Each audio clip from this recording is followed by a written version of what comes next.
Hello, good morning. It is Monday morning and I do have some updates on things that I was talking about in my previous video. So I'm still doing the strep protocol, got my new Invisalign in, I have my 8 Sleep mattress pad that I've now been using for a week or so.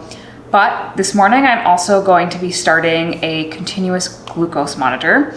If you're not familiar with CGMs, this is a tool that you can use to essentially track your blood glucose in real time. It's something that people with diabetes can use to monitor and regulate their blood sugar levels, but it also has sort of more recently become a tool that really anybody can use to just kind of find out how like your body is responding to different food or exercise or like stress and sleep and everything, and see how well you are regulating your glucose levels. And monitoring your blood glucose levels can be a really helpful way to kind of just see how your body is functioning overall. If you are consistently having really like dysregulated glucose levels or insulin spikes, that is a sign that you have other issues going on essentially, or that you maybe need to make some changes. And it can be really helpful to know what in your daily life is affecting those glucose levels more or less, and just kind of get more of like an inside look at like what is actually happening in your body in real time. So this is something I actually did try once before. I think it was like last winter, so maybe 9-10 months ago at this point. I did it for a couple of weeks and it was really interesting to see. At that point, I was having more spikes like after eating than maybe would be ideal, and I kind of played around with what I was eating or how I was eating. I was able to see like how exercise or stress or maybe a bad night's sleep would affect my glucose levels. And since that time, I've also done quite a bit of work on gut healing. I have done some specific like probiotic supplementation for strains of probiotics that really help with blood sugar management and that I had tested previously and was really low in. So I've done some really consistent gut work, and so I'm curious now to go back and try this glucose monitor again and see if anything has changed. And if nothing else, I think it can just be really good data to have to like check in with this every once in a while. It's not something that I would necessarily want to use constantly all the time because it is a lot of tracking and data and stuff like that, but I do think that like using one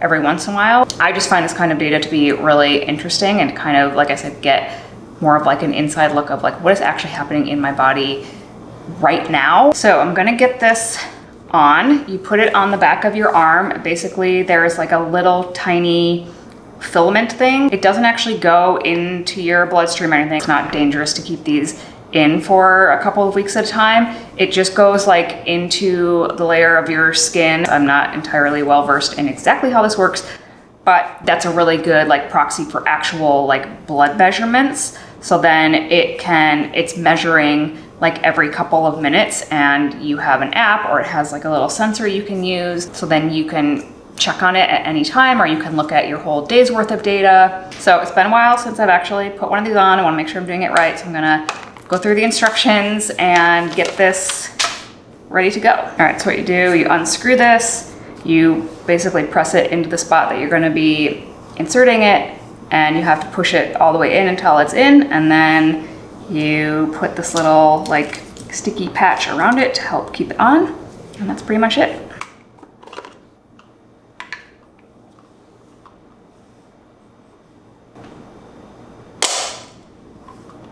So it doesn't really hurt, kind of stings a little bit for a second sometimes. It's like a little hard to do this without being able to see what you're doing. Not ideal. Well, I did not do a very good job with that part of it, but I think we will survive.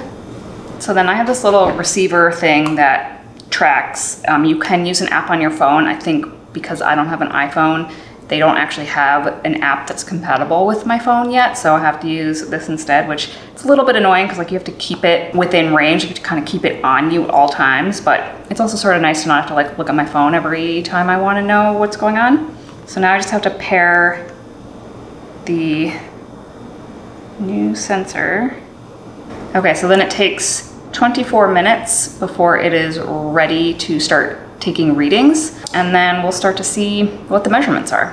While we are waiting for this to finish its setup, I do still have my Invisalign in. That is going well so far. My teeth are a little bit sore, but it's not been too bad. It's gotten easier to put them on and off. It just feels like things are probably already moving or shifting a little bit. I will change to the next set on Wednesday, so it's Monday, so I got one more day. I am going out of town tomorrow morning to go back to South Carolina just for like 2 days, really. I come back on Thursday. So I'm gonna go ride for a couple of days. That will also be kind of interesting to see with this glucose monitor. When I'm traveling, I definitely am eating a little bit differently. Obviously, like sleep and stress is maybe a little bit different. So that'll be kind of a good trial of what happens when I'm traveling.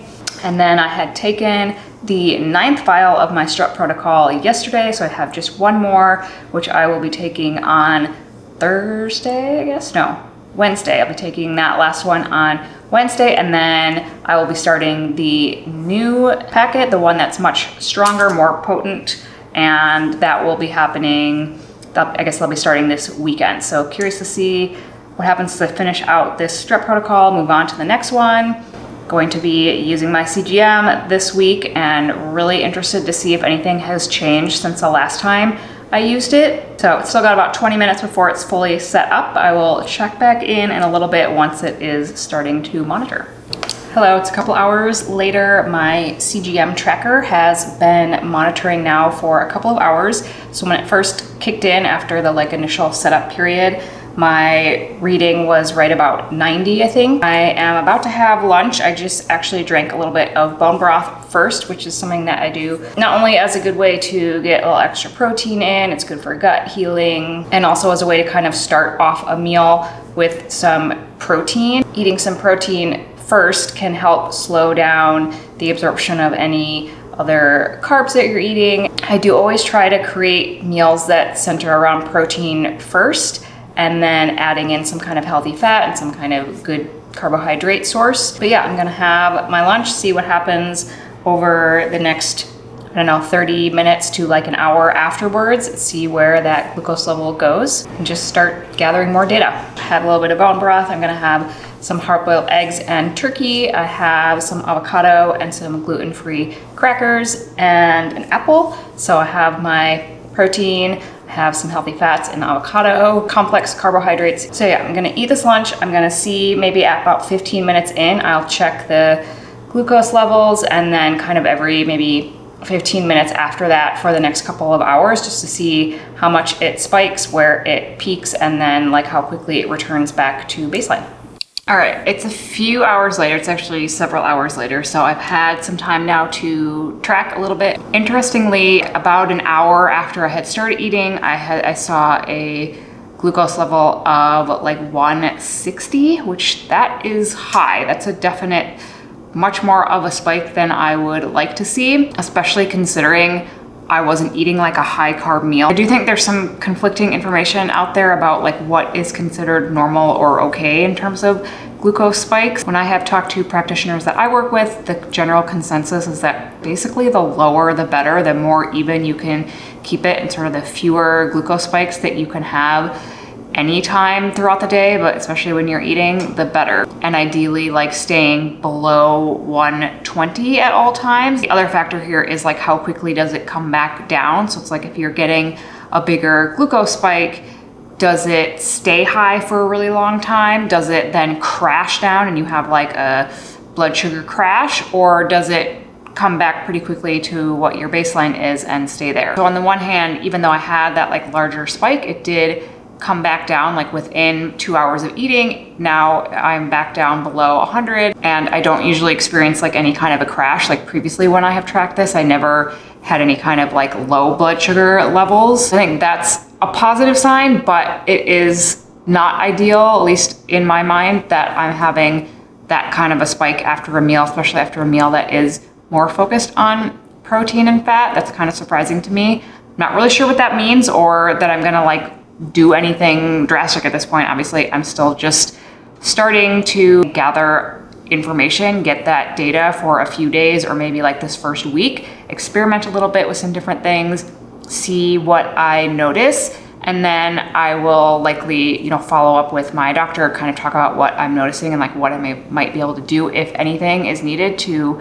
make changes. But for now, I'm just gonna kind of try to eat sort of normally and see what I notice or what kind of trends or patterns there are. There are also some things that I implement from time to time that can also help manage blood sugar levels, like maybe having a little bit of apple cider vinegar in water before a meal. That can kind of blunt your blood sugar spike before, during a meal, or taking a little walk after I eat. I'm gonna play around with it for these first couple days or first week or so and see what I find out. And then especially since I am traveling the next couple of days, we'll have a little bit less control over like what I'm eating or maybe like food quality kinds of things, and see what turns up with that. Just gather as much information as I can on how all of these different things affect my blood sugar readings. And then after maybe this first week or so, then I can really start to go, okay, like what are the things that I can do to try to manage this better or regulate it better if I need to. So we've done one meal so far. We'll see later when I have dinner what I notice and kind of what happens overnight. And then tomorrow is gonna be my early morning and travel day. I'm about to have dinner now. I have some soup that I made this weekend. This will be kind of an interesting test because it's basically like vegetable soup in bone broth with chicken, and I really wouldn't expect this to have a big blood sugar spike for me. And then the next few days will also be an interesting kind of experiment because I am traveling. I have to leave very early tomorrow morning. Only gonna be gone for like 2 days, but that'll be a little bit of different eating pattern. I'll probably have a little bit less sleep, at least tomorrow. I have to get up really early to get to the airport, so there'll be a little bit of that sleep and stress factor involved, which can also really have an impact on blood sugar levels. It'll be a good thing to kind of compare like at home versus traveling, but for now, let's see what happens when I have dinner. All right, so this is dinner tonight. I have some soup that I made the other day, which is definitely just like a lot of veggies and protein, chicken. It's in bone broth, that's more protein.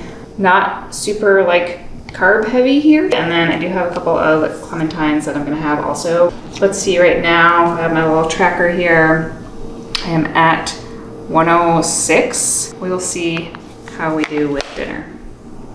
All right, it's been about 45 minutes since I finished eating, and it has dropped down now. I'm down to 103, but I did get quite a big spike still. You can kind of see in the little graph on the bottom. I would say about 20 or 30 minutes after I started eating, it jumped up to like 150 or so, maybe even a little bit higher, which to me was a little surprising given that it was mostly just like starchy vegetables, if anything. So I don't know, I'm not entirely sure how to interpret that or like why I would still get such a big spike, or how concerned I should be about that.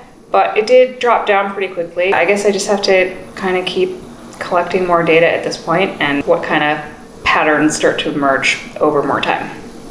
Good morning. It is very early in the morning. It's a little after 5 o'clock. I'm about to head to the airport.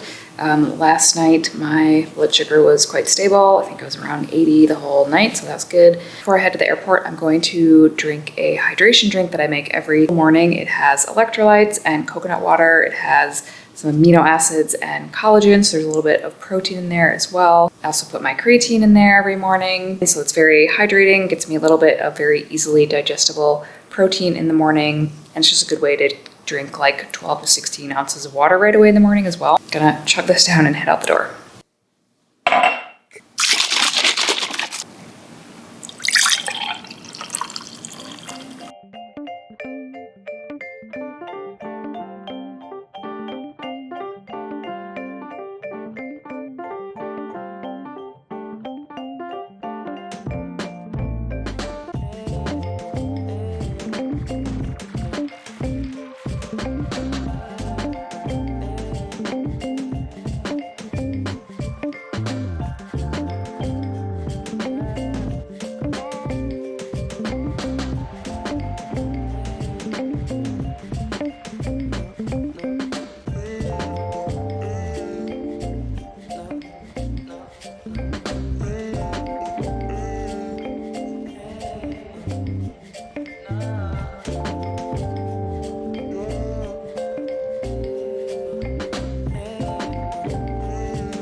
I've made it to my Airbnb. It's now about 6 o'clock. I stopped at the grocery store and picked up a few things.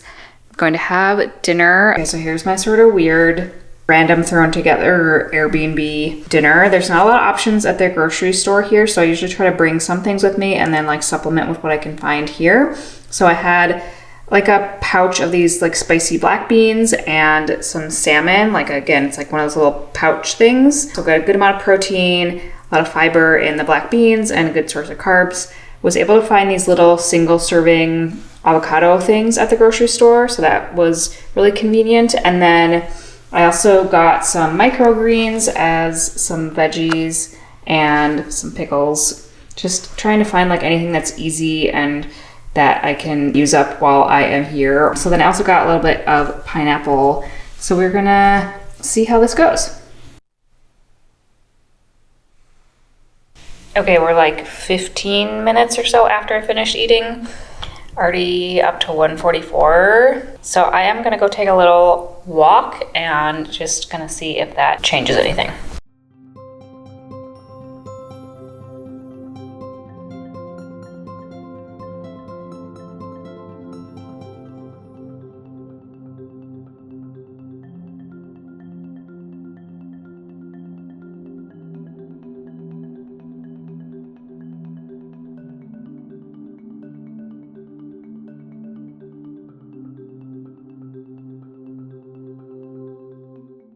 Okay, I just got back from my walk, about 10-minute walk, and definitely lower, that's good. Kind of peaked at like 150 or something while I was on the walk, and then it started coming down. So maybe the walk really did help.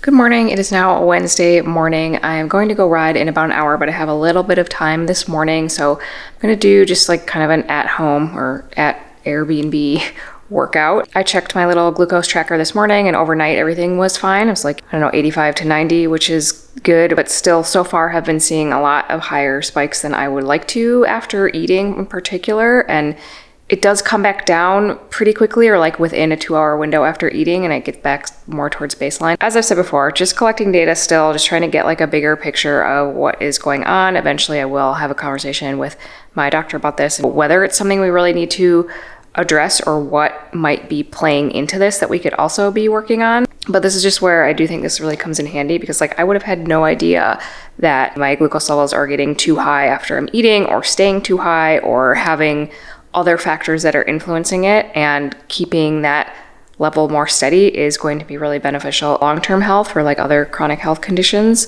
So I'm glad I'm doing this, even if so far the data is maybe not exactly what I would have hoped to see, but I would rather have more information and be able to do something about it than to kind of be oblivious. So I had my little morning hydration drink, and then I'm just going to do my little workout and have breakfast here at the Airbnb. I brought some oatmeal packets and protein powder that I mixed together. I had some berries that I got at the grocery store, and then I have my little like beef sticks for extra protein. I know it's kind of random, kind of weird, but it's just how it works out best when I'm traveling. This will be the first time, at least so far, that I'm tracking where I've had oatmeal or oats. It's not something that I usually eat at home. I don't know why, just not something I gravitate towards, but when I'm traveling, it's really easy to have like little single serving packets.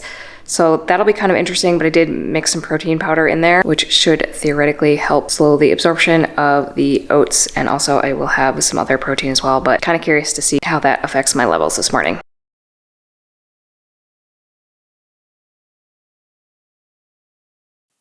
Just got back from the barn, was riding this morning. When I checked my sensor after I was done, it was up to about 130, so definitely got a bit of a spike while I was riding. After breakfast this morning, it really didn't, I think, go up very much. I was maybe a little bit above 100 or like 115 or something. Now I'm home, it's back down to, let me just check here.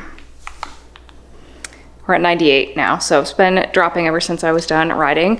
Also this morning I put in my new Invisalign, so it's Wednesday, so this is the beginning of the second set of Invisalign, and I'll just keep changing that every week. And I also took the last vial of the strep protocol this morning, so vial number 10 of this first round, and then I will just continue on the same pattern, so every third day, starting the second set of 10. So that first one will be on Saturday. So now I just have to do a client Zoom meeting, and then I'll check back in when I'm getting ready to have lunch and see where my numbers are at.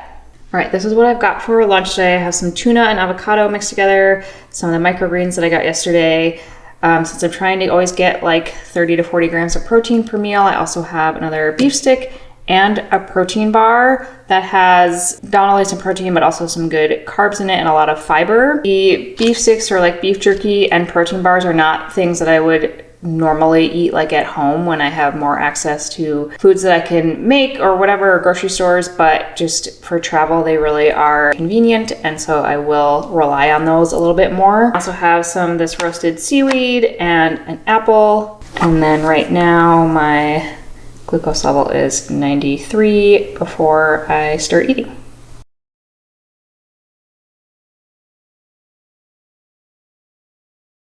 We're about an hour after eating and we're at 126, so better than it has been.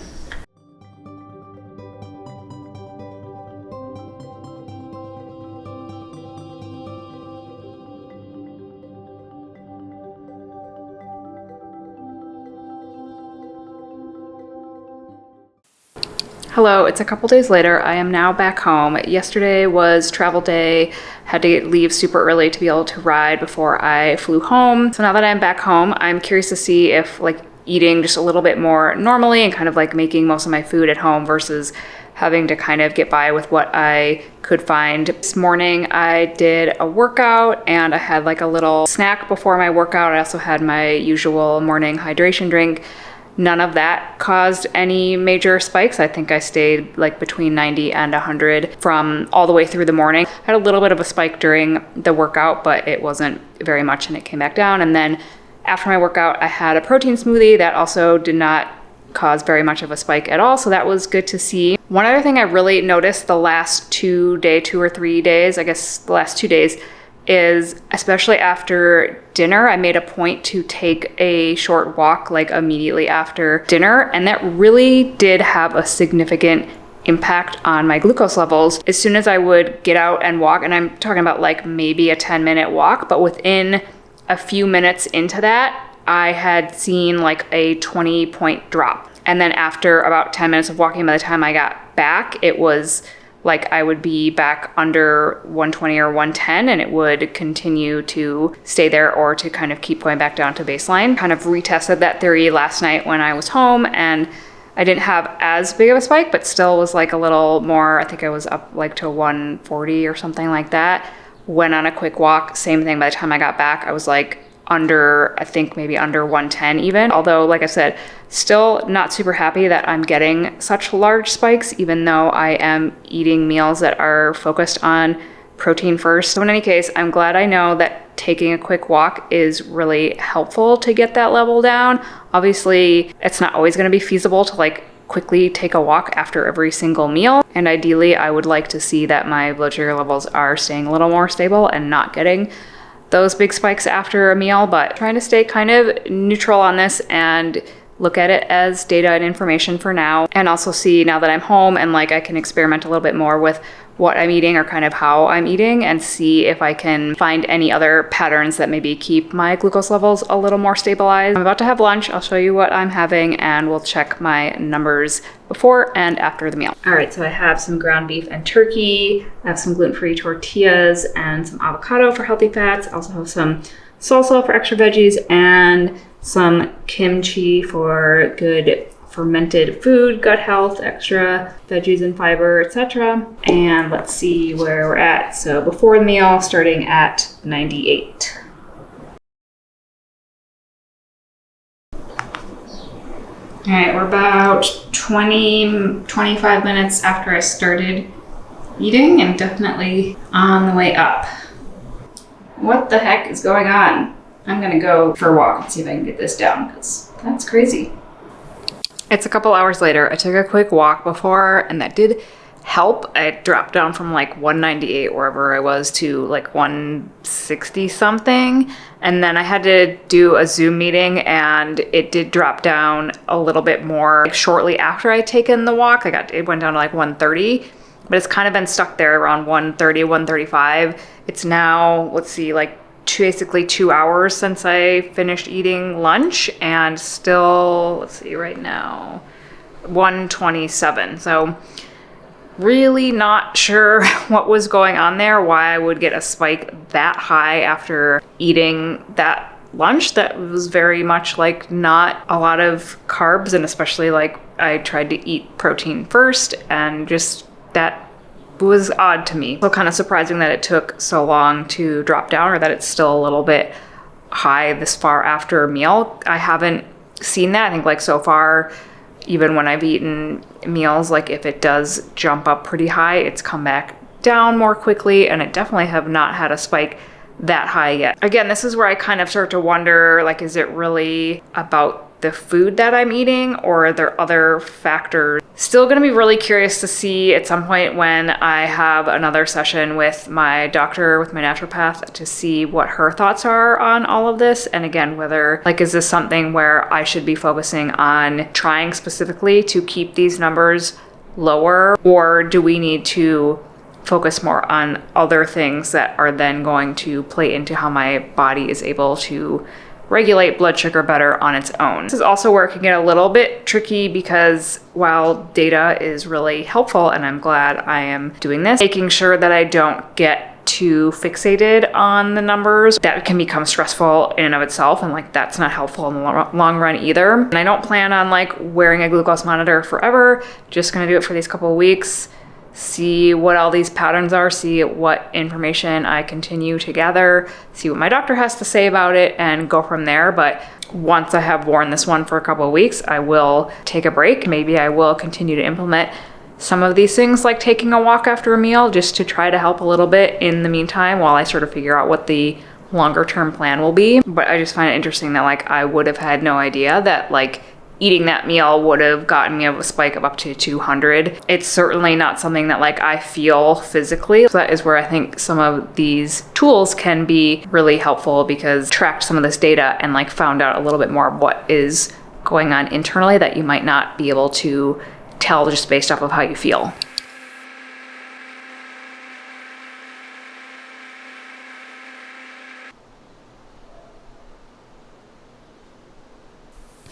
Okay, so next morning, and I'm a little confused because yesterday I had that lunch where I had the huge spike above 200, and then later in the day when I had dinner, it was like protein and vegetables and some sweet potato for carbs, and it didn't even spike above 130, which still is a little higher than would be ideal, but nowhere near what I saw after that lunch. Also, it's kind of interesting because yesterday afternoon, like all throughout the afternoon and even last night, my stomach was kind of upset. Like I just felt a little bloated and icky. And so I'm wondering if there was maybe something else that was contributing that was a factor in both that huge glucose spike that I had after the meal and maybe like why my stomach was upset later in the day. I feel better this morning. I did a little cardio workout this morning and just had protein smoothie. We're a little elevated after the workout, or like during and after the workout as expected, but now it's starting to go down. I'm at like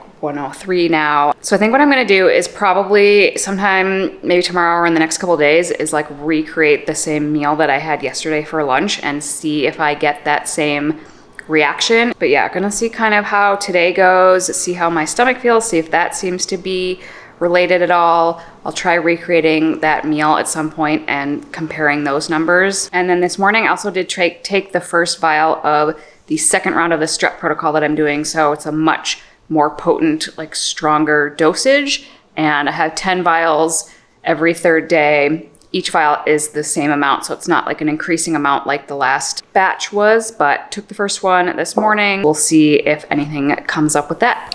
All right, we're gonna try again with this same meal. This is the one that I got like such a huge spike from the other day. So I'm gonna recreate it, eat it again, see what happens, see if it's something different this time. All right, it's about 15 minutes since I started eating and at 1:11, so far so good.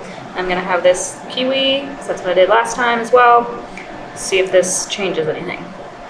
All right, it's been about an hour since I finished eating, and or a little over, and we're at 146, but definitely better than the 200 I saw last time. Hello, it's the next day, it's Monday, it's about noon. I'm about to make lunch, but just a couple of interesting notes from yesterday. So obviously when I recreated the meal that I had previously eaten where I had a super high spike and then I got like basically much lower than that, which was good to see, but also like a little confusing to me, I guess. So then last night when I had dinner, same thing. Like I didn't have as big of a spike as I have seen previously. It did get around like 140-ish, and then I went for a little walk again and it like dropped down very quickly. Not entirely sure like if something is different or like what is influencing these numbers other than just food, because it does seem like even if I'm eating very similar meals, I'm getting different blood sugar reactions. Today I'm gonna also recreate another meal that I've already eaten and kind of do another comparison test, just so when I do eventually talk with my doctor about this, I can see if she has any insights on this as well. Another thing that I've noticed, so I have been doing my saunas quite regularly.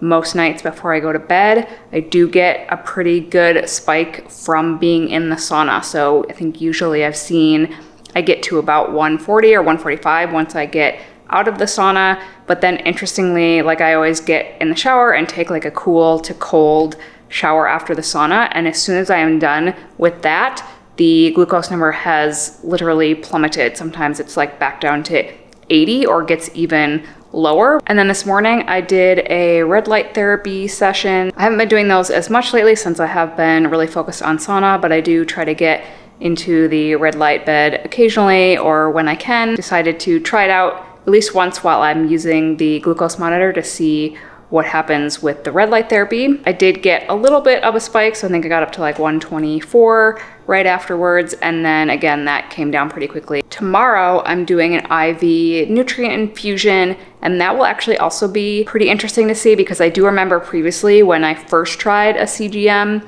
and I was doing the IV therapy, especially if I did an IV that had vitamin C included, the numbers would be like off the charts high, like almost to the point where I couldn't even register what was happening. I have since found out that that is expected when you are literally like putting vitamin C into your bloodstream. It will spike your blood sugar super high. I can't remember if the IV that I'm doing tomorrow, if it has vitamin C. I think it does, but I think it's not like a super high amount. So it's maybe less likely to kind of send that number way high. So yeah, I've got a few more things I want to test out here using this glucose monitor. I think I have about a week left before it will expire. So they last something like 12 to 14 days before you have to take it off and either put on a new one, or I'll just take a break. I don't plan on doing this continuously. And then with the sensor that I'm using, or the thing that is collecting the data, I can then upload that onto my computer and it will download all of that information, and then I can go back and look at like specific days and times and like really track more specifically. I'm going to eat lunch, going to recreate this other meal that I think I ate sometime last week or previously recorded on here,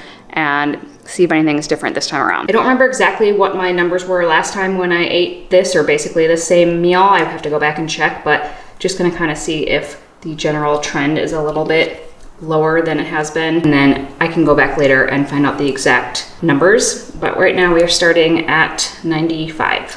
It's been about an hour since I started eating, so we're at 144. Seem to have peaked right around there. I'm gonna go for a short walk and see if we can get that down.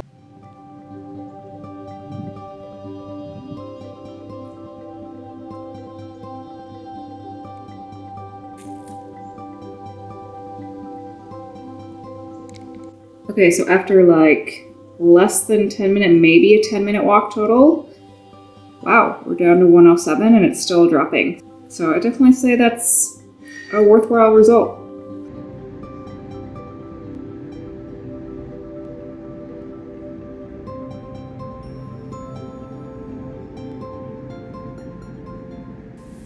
Okay, it's a couple days later. I think we last left off with my IV on Thursday. Did not get a huge spike from that. I think there was just a small amount of vitamin C, which is probably why I did not see the huge numbers that I have seen in the past when I have done more intense vitamin C infusions. But the glucose monitor that I was wearing actually expired. So that one I had to take off. I'm gonna take a break. I'm not gonna use another one right now, but I am going to take the little receiver and upload all the data, so that way I can look at each individual day. I can look at times more specifically if I want to, and then if needed, I can share that with my doctor as well. Okay, got data.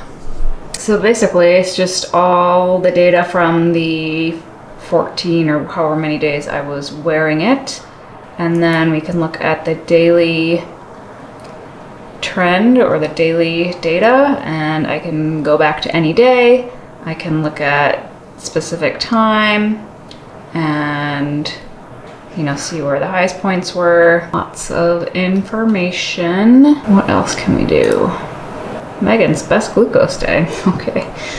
So now that I am done with that CGM, I'll probably take a break again just because it is a lot of information to have. Like, I definitely feel for people that really need to track this constantly to keep on top of their glucose levels. I think that would be a lot to manage and just kind of like a lot of mental energy put towards that. I do think it's still really interesting to have. And this might just be something that I do from time to time to check back in and see if there's any changes, especially if I specifically work on stuff that might help regulate blood sugar better. For now, it was just a way to check in, see if anything was different than the last time, which it really wasn't. I would say those patterns were very similar to the last time that I tried a CGM. And like I said, I will have a discussion with my doctor about this, see what she thinks, see if there's anything that she would recommend that I implement now, or if it's just sort of information for us to keep in mind. And if nothing else, I've learned like taking a walk after a meal is a really helpful way to